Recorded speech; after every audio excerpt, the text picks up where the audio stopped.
Dobar dan, moje ime je Ivan Gitler. Od 2009. radim na Državnom hidrometeorološkom zavodu i se bavim sa klimatskim modeliranjem. Gotovo pa svaki dan možete u medijima pročitati nešto o klimatskim promjenama. Što su to klimatske promjene?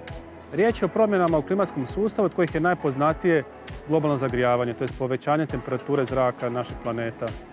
Do njega dolazi zato što zadnjih 150 godina intenzivno koristimo fosilna goriva, naftu, plin i ugljen, a i urušavamo i uklanjamo velike količine šuma. U klimatskim promjenama i globalnom zatopljenju znamo iz dva tipa alata. Jedan su meteorološka i klimatološka mjerenja, a drugi su meteorološki i klimatološki modeli. Ova mjerenja nam govore da se svijet u zadnjih 150 godina zagrijao za 1,1 stupanj. A ono što je zanimljivo, arktičko područje koje je fokus ovog projekta, se zagrijava gotovo 2 puta više. U arktičkom prostoru se događaju još dva zanimljiva fenomena koja mogu bitno utjecati na funkcioniranje ljudskog društva. Prvi je otapanje morskog leda.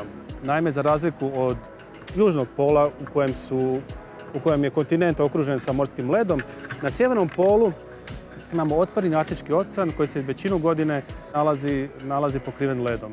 Uslijed globalnog zagrijavanja ova količina leda se smanjuje i recimo rujanske količine leda su svake godine sve manje i manje. Ono što se događa vezano uz taj efekt da se što veće količine Arktičkog oceana bivaju slobodne, brže se zagrijavaju i taj efekt doprinosi zagrijavanju Arktika koji je, kao što smo rekli, 2 puta brže nego ostatak svijeta. Drugi efekt također jako bitan u arktičkom prostoru vezan je za otapanje ledene ploče na Grenlandu. Grenland je veliki otok prekriven ledenim pločama i sav led koji se ondje topi doprinosi porastu razine mora.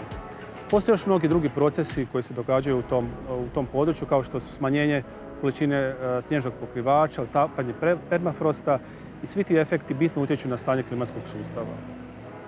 Postoje dva bitna procesa na Arktiku koji mogu utjecati na klimu u Hrvatskoj. Jedan je vezan za atmosferu, drugi je vezan za razinu mora.